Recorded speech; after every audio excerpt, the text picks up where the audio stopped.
I just want to start off by saying we appreciate everything you've done for this company, but it's time for us to move in a new direction. You're fired. You're kidding. This is Lisa Hutchinson, Director of Human Resources. I did get your email that you had sent to us last week, and I would like to speak with you about it. We take these things very seriously, and I want to get your side.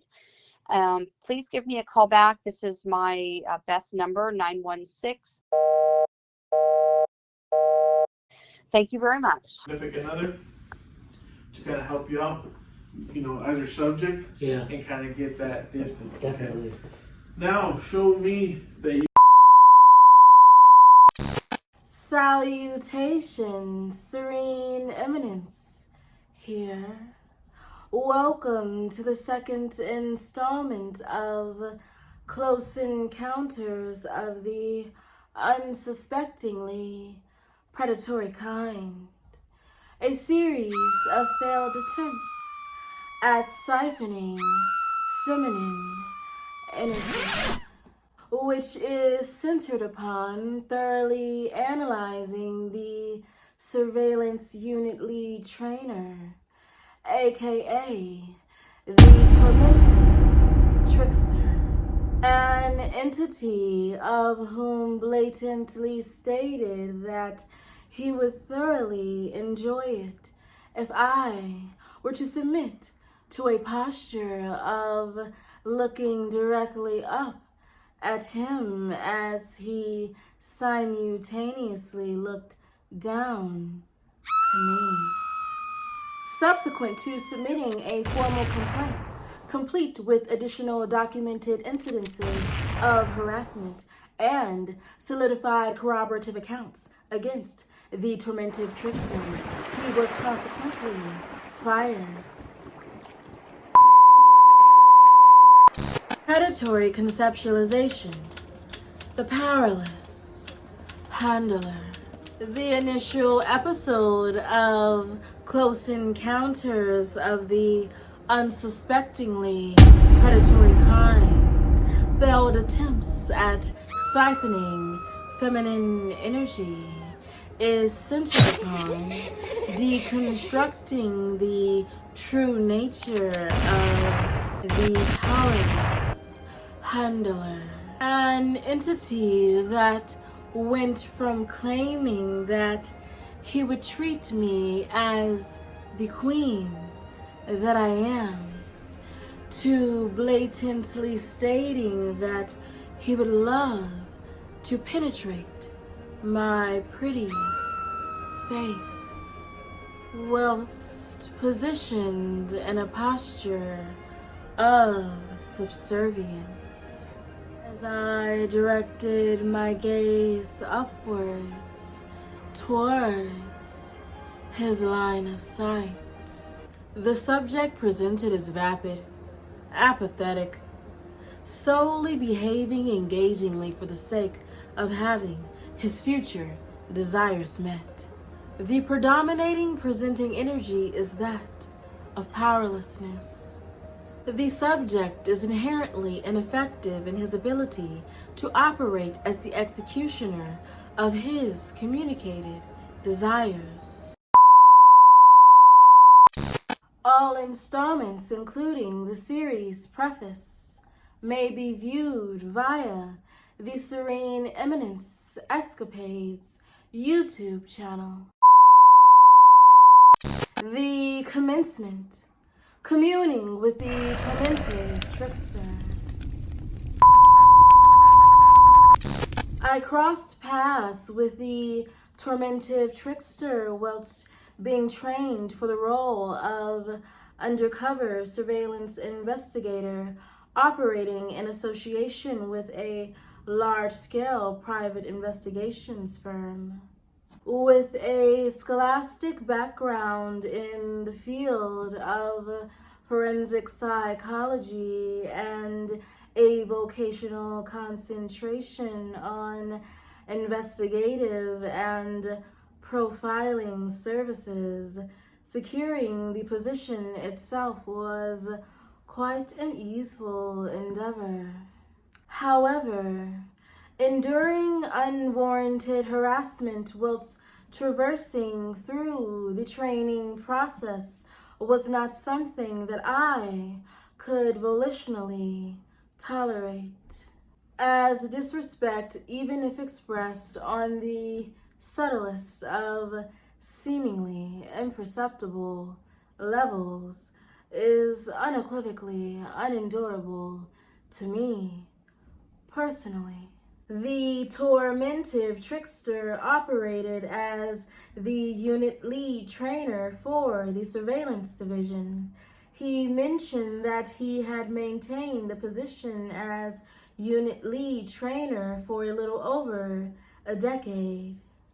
Prior to systematically unveiling the impish essence of the Tormentive Trickster, let's garner insight into which circumstances serve to instigate the need to summon a surveillance investigator, as well as review raw footage of my stint as a covert investigator. Oh no, one of your employees has gotten injured on the job. But there are some red flags regarding how the employee was injured, which raises some suspicion. During the employee's recovery process, you're having a difficult time getting him or her back to work. When you call, they're not at home, and they are missing their scheduled medical appointments. This is when you need an investigator who can get the answers you need. This is why we started MasterCheck. Many times, we need to know what individuals are doing without them knowing that they're being observed. Let us assist with discreetly documenting their true level of activity and then report this information back to you. We have manned and unmanned surveillance capabilities, as well as the ability to work undercover as an employee at your worksite to obtain information in loss prevention matters. During our investigation, we will keep you informed of our progress, and once the investigation is complete, we will provide you a final report with any video documentation we obtained. Obtaining this information allows you to choose the claim, get the employee released back to work, or pursue the employee for filing a false claim. MasterCheck's investigators are prior military, some of the most experienced and educated investigators in the area. We have years of experience working both small and large-scale cases.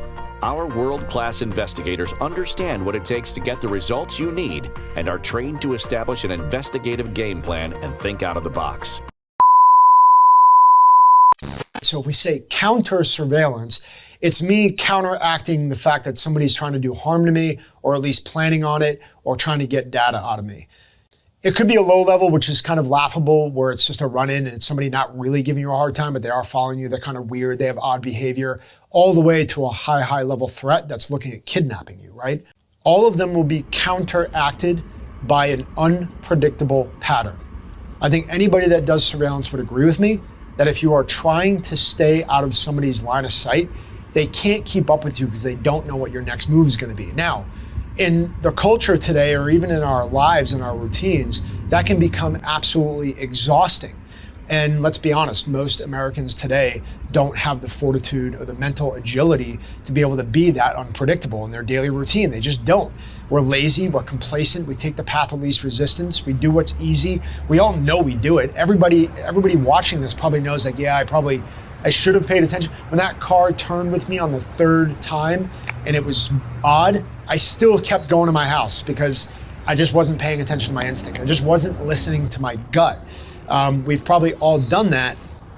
And I always say, I would rather you not need it and do it than need it and not take the right actions. So if we're talking about counter surveillance, that level of unpredictability is going to be the best course of action. To understand how surveillance works and how to avoid accidentally giving insurance companies evidence that can be used against you. While surveillance can happen at any point in your case, oftentimes it's used as your claim approaches or after you reach maximum medical improvement, or MMI. This is where the insurance company typically looks to settle your claim, so they want to collect all the evidence they can to either reduce how much they pay you or deny your benefits for permanent disability altogether. Remember something, it costs the insurance company money every time they hire a private investigator, so not all cases will involve one. Some of those cases with the highest likelihood of being investigated include cases that are allegedly not work-related, large and expensive claims, cases involving long-term wage benefits, claims for permanent total disability or a high level of permanent disability, claims where there is little improvement after ongoing treatment, if you claim to have an injury but there is no objective evidence of one,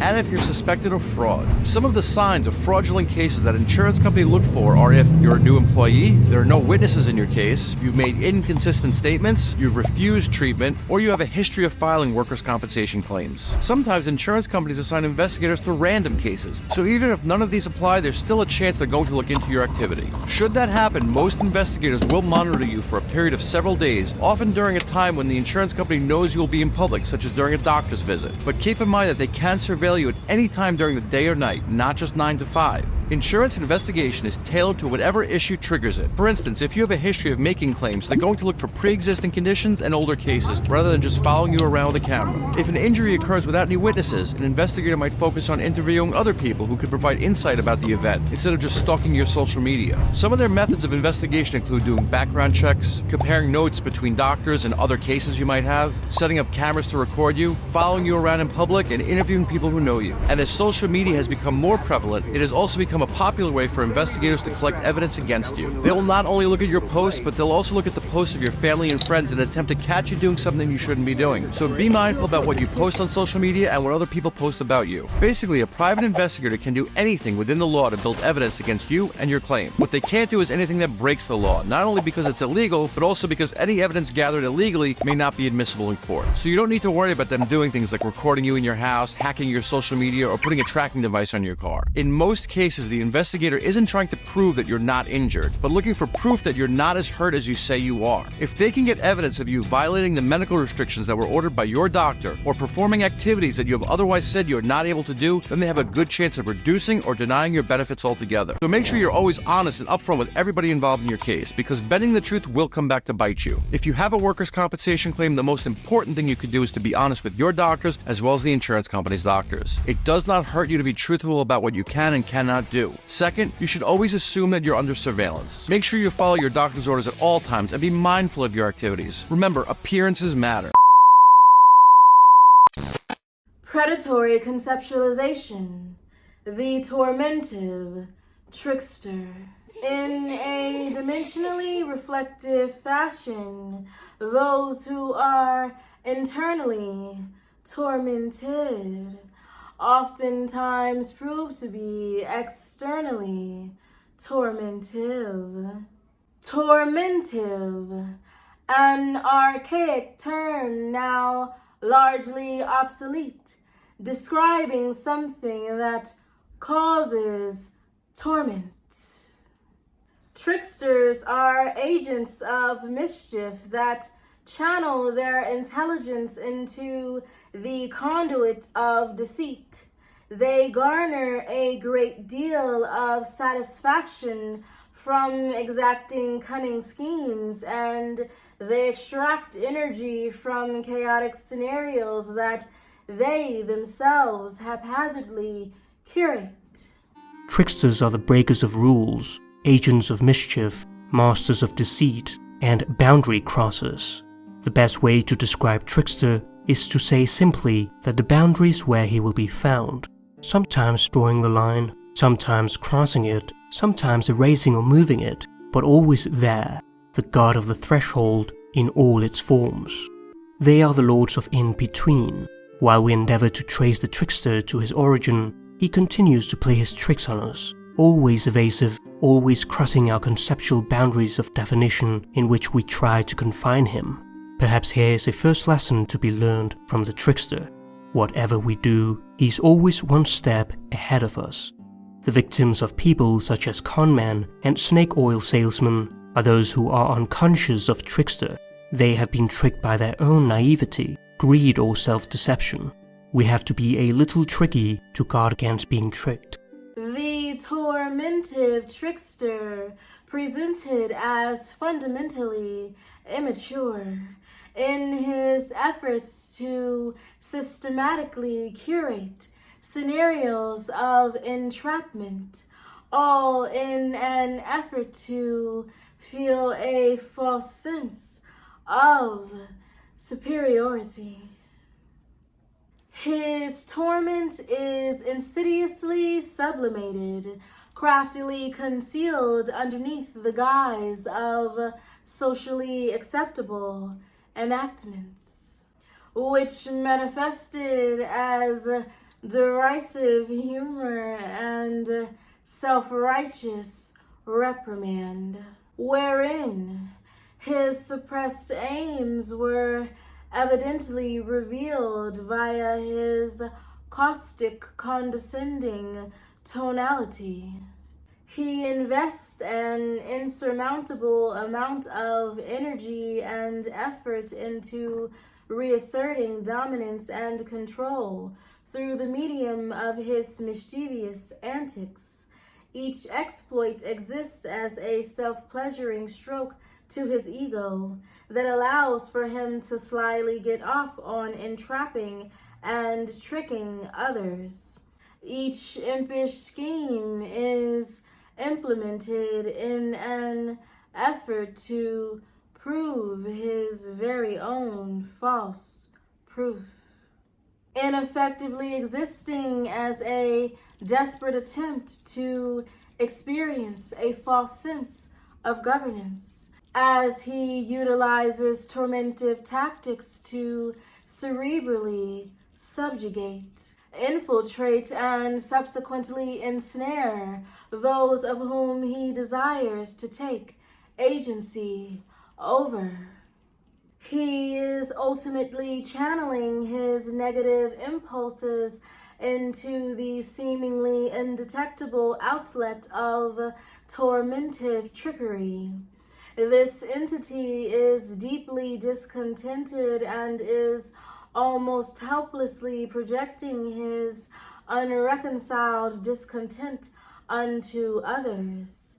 These unstable emanations inadvertently inflicts and unintentionally perpetuates harm, which if unchecked can lead to incidents characterized by visceral volatility, making it such that this enervating sequence of vibrational instability, unacknowledged malcontent, and internalized dissonance infiltrates his energetic makeup, thereby altering his spiritual equilibrium, which manifests as an innermost malignant torment that is precisely projected towards those that trigger the tender expanses of the torturous perpetrator's soul. The surveillance lead trainer overall has a combative, counterproductive, offensive, dehumanizing, discriminatory, and contradictory leadership style that is characterized by the consistent utilization of psychological harassment tactics such as subjugation, dismissiveness, shaming, belittling, entrapment, insulting, manipulating, gaslighting, withholding positive feedback, selectively withholding guidance and information, blatantly ignoring requests for further assistance, plus discriminatory treatment in a myriad of forms. He is incapable of offering proper guidance nor clarification when needed. He refuses to usher forth any semblance of a solution and is solely committed to perpetuating further confusion and contention, which sadly served to lower overall morale. Now that we have concisely conceptualized the character profile of the tormentive trickster, please allow for me to further set the tone via thoroughly contextualizing how training was coordinated so that all evidentiary corroborations may be truly comprehended. Training took place over the course of 2 weeks, The trainer, aka the Tormentive Trickster, was a balding Hispanic male who fell in the age range of around his late 30s to his early 40s. I trained alongside an extremely kind-hearted Hispanic male, of whom was in his early 20s. Along the course of the training process, I shadowed approximately 3 senior surveillance investigators, 2 of whom were Caucasian females and 1 of whom was an African American male.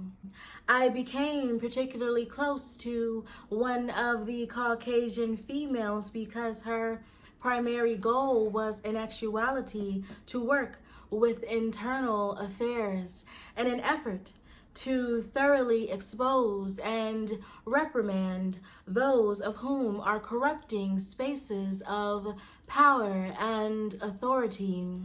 Amidst our time training together, she mentioned that she too had been harassed and brought to literal tears by the caustic antics of the Tormentive Trickster.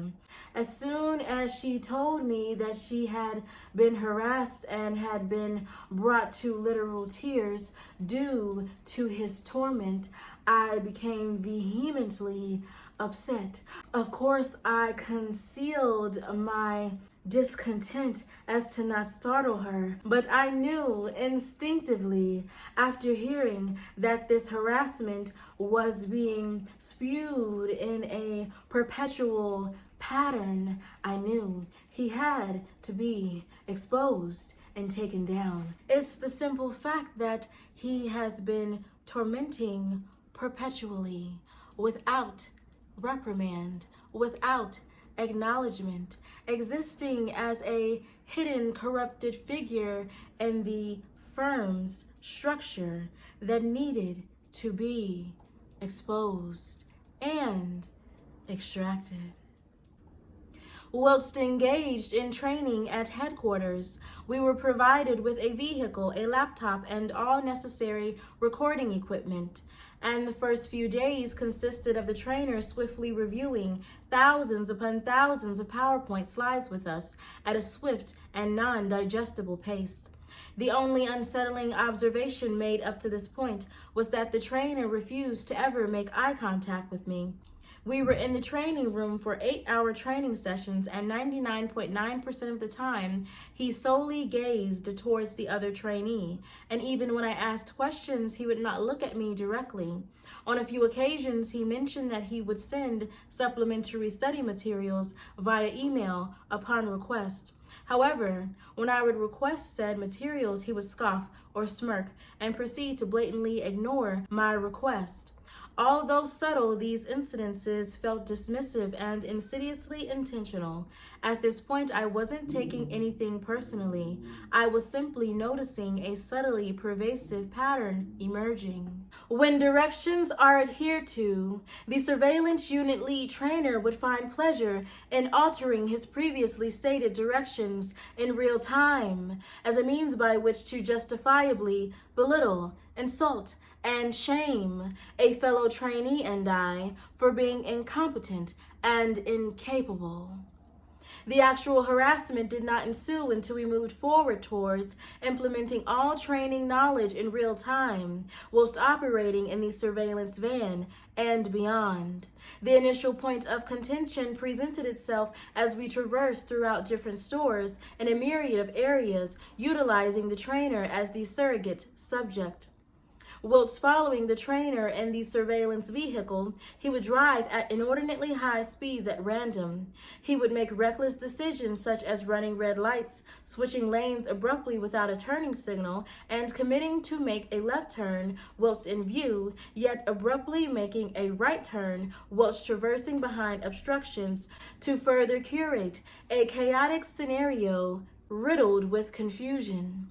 The initial day in which we tailed the surrogate subject, we lost him when he made an abrupt turn behind an obstruction inside of a large, heavily populated parking lot, wherein he proceeded to verbally berate us regarding losing him and blatantly stated that we had to be more aggressive whilst tailing subjects and more willing to violate traffic laws to stay in pursuit of said subject, while in the same breath stating that the company will not offer any semblance of support if an investigator receives a ticket or is involved in a collision. In fact, the investigator can expect to be penalized if they violate any traffic laws, especially as it pertains to speeding. He then further reprimanded us, stating that it is essential to be aggressive because if you lose the subject, then you will run the risk of securing no surveillance video footage, which would therefore decrease the amount of viable minutes of footage secured and would negatively impact one's overall employability with the company.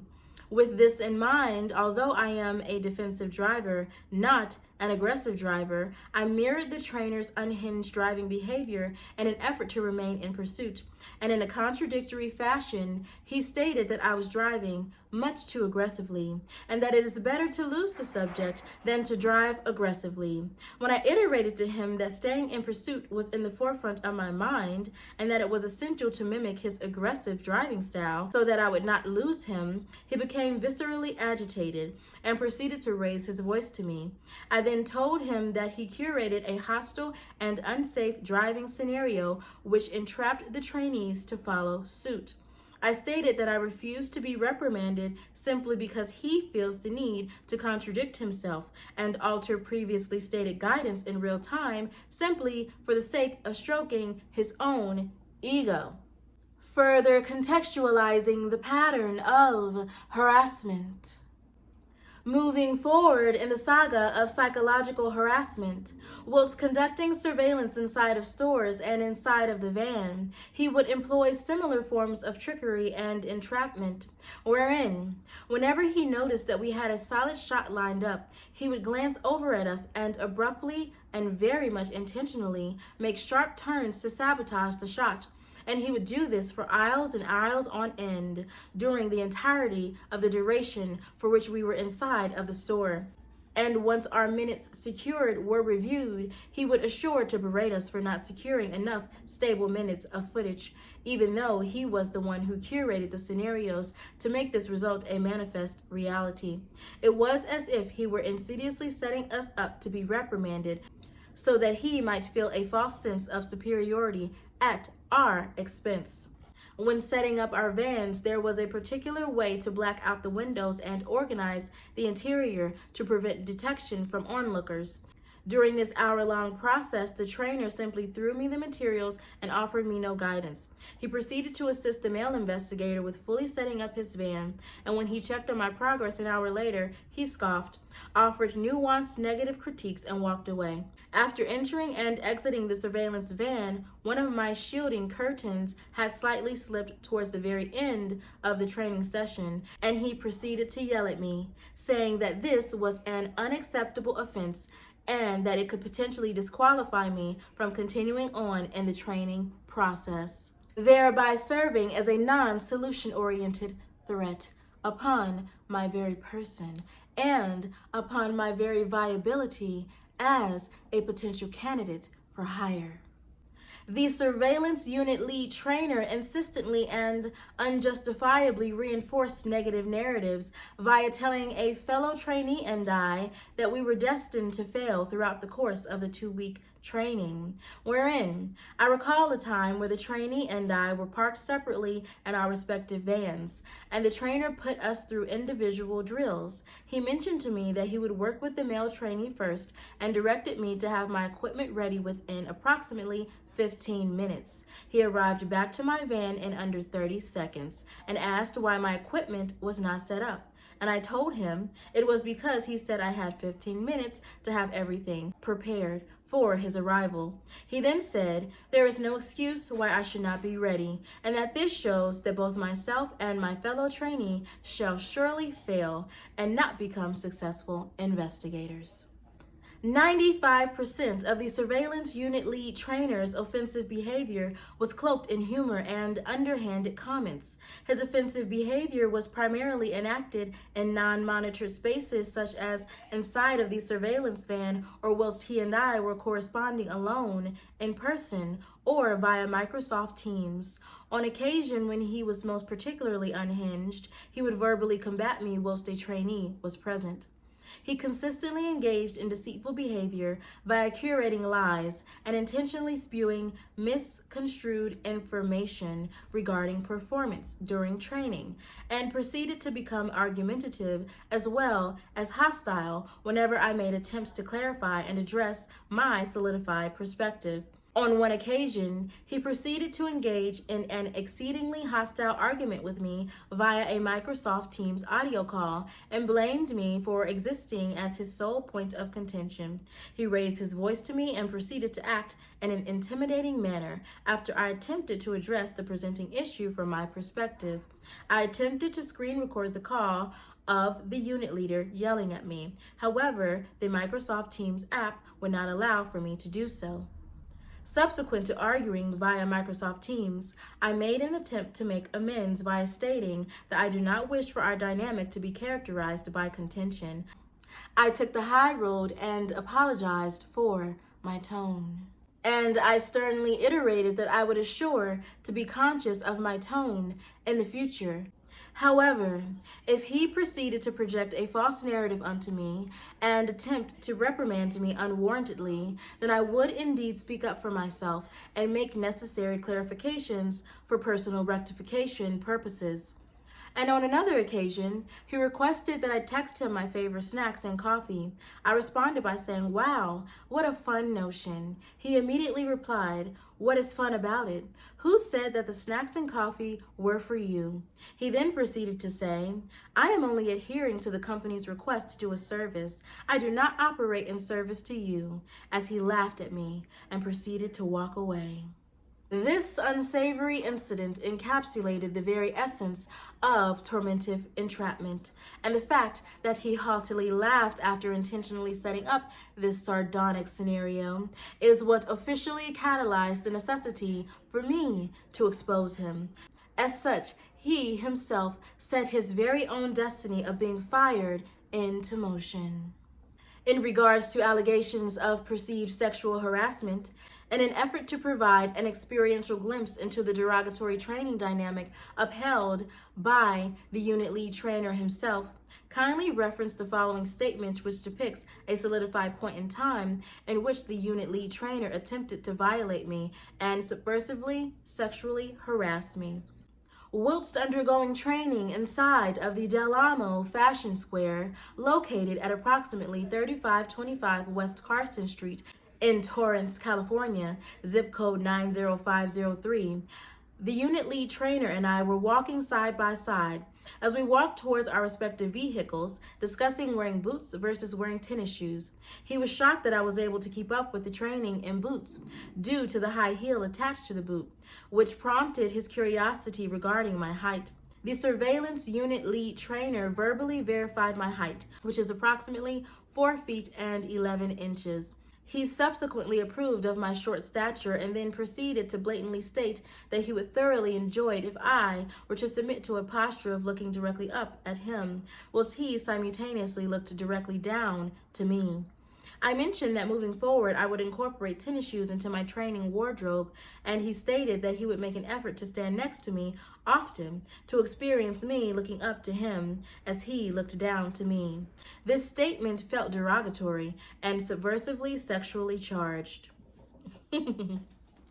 Whilst still en route to our respective vehicles, he mentioned that a previous female trainee proceeded to take off her pants whilst in the passenger seat as he drove in the driver's seat. He mentioned that he saw her undergarments, yet I am unsure as to how he proceeded forth in this situation. Although her actions were out of his control, this scenario should have never transpired, because as a leader in an authoritative role, he should have informed the young lady that her actions were inappropriate and should have stopped her from fully undressing and pulling down her pants whilst in his presence. corroborative evidence. As I secured corroborative evidence that he had in fact tormented other investigators and trainees alike, the metaphorical noose that I was mentally weaving proceeded to tighten. Please be so kind as to keep in mind that current employees and trainers have confided in me regarding their negative experience with the trainer's inappropriate training style and the resultant emotional and psychological impact that it had on them. In fact, one employee relayed to me that the surveillance unit lead trainer intentionally brought her to literal tears during the training process. He displayed no remorse and continued to vehemently engage in abusive behavior, which is disheartening to say the least, and is unimaginably unacceptable. In regards to trainees and employees that have verbally corroborated my negative experience with the trainer, a trainee informed me that the trainer verbally berated him via a Microsoft Teams audio call for being on the other line with me. Prior to proceeding with the training session, the trainer blatantly stated that the trainee and I should operate as if we were a two-man crew, and to make an effort to remain in consistent communication via Microsoft Teams audio call. The trainee informed me that the trainer belittled him by saying the following: "Miss Eminence won't be here when you are on your own," making it such that he felt punished for simply following directions. The trainee also mentioned that he hated the trainer's manipulative training style, among a myriad of additional complaints. The trainee mentioned that he had amazingly refreshing experiences while shadowing current employees, yet felt drained and discouraged whilst operating under the supervision of the surveillance unit lead trainer. Also, a current employee mentioned that during training, the trainer employed abusive and manipulative training tactics that brought her to literal tears. Subsequent to bringing her to tears, he did not rectify his behavior. She had no choice but to endure the abuse as to preserve her potential job security. She mentioned that she had a desire to report the trainer for his demeaning training style. However, she ultimately did not move forward in doing so due to fear.